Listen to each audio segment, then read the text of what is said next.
দাদা বিভিন্ন জায়গায় সকাল থেকে ঘুরে বেড়াচ্ছেন, একাধিক জায়গায় ইভিএম খারাপের নিয়ে সমস্যা দেখা যাচ্ছে, কি বলবেন?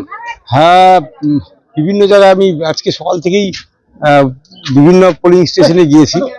তবে কিছু কিছু পোলিং স্টেশনে এই ধরনের সমস্যাগুলো খুব দেখা দিয়েছে। জানি না এর অ্যাকচুয়াল কারণ কি আছে।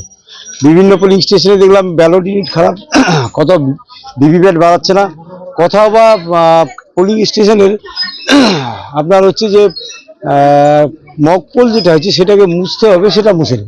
মানে অদ্ভুত ধরনের একটা সিচুয়েশন চলছে। জানি না সার্বিকভাবে হয়তো সবশেষে সবকিছু ঠিকঠাকভাবে সম্পন্ন হবে, এটা দেখা যাচ্ছে মূলত যে জায়গাটা মানে আপনার হচ্ছে তৃণমূলের যেখানে ভোটার সংখ্যা বেশি রয়েছে, দখলে রয়েছে পঞ্চায়েতগুলো বা বিভিন্ন জায়গা, সেখানেই মূলত বেশি এরকম সমস্যা হচ্ছে নাকি?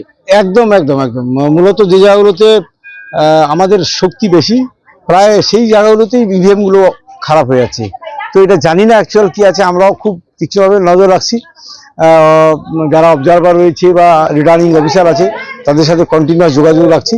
আমরা লাস্ট পর্যন্ত দেখবো কি হচ্ছে। অনেক জায়গায় স্লো হচ্ছে, মানে খুবই ভোট স্লোতে চলছে। হ্যাঁ, জায়গা জায়গা খুব স্লো হচ্ছে। হ্যাঁ, স্লো, অনেক দীর্ঘ লাইন পড়ে গেছে অনেক জায়গায় দেখা যাচ্ছে। এটা বিভিন্ন জায়গায় সমস্যা হচ্ছে। তো আমরা যারা হচ্ছে পোলিং পার্সন আছে তাদের সাথে বিভিন্ন জায়গায় কথা বলছি, এবং যারা আমাদের AERO সাহেব আছেন, BDO সাহেব, ওনার সাথে বারবার কথা বলছি এইভাবে, যাতে একটা ভোটটা নির্দিষ্ট সময়ের মধ্যে সম্পন্ন করা যায়।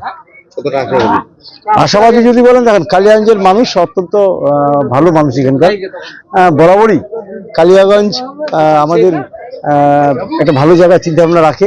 এবার যেহেতু রাজ্যে কোনো পরিবর্তন হচ্ছে না, সব মানুষ মোটামুটি জানে, তো কালিয়াগঞ্জ বিধানসভার মানুষ এবার একটা পজিটিভ চিন্তা ভাবনা রাখছে। আমি যেখানে যাচ্ছি সেটা মানুষের একটা স্বতঃস্ফূর্ততা থেকে বুঝতে পারছি। আর মানুষ আমাকে কোনোদিন ফিরায়নি। আমি অনেকবার জনপ্রতিনিধি হয়েছি, বিভিন্ন জায়গায় ভোটে দাঁড়িয়েছি।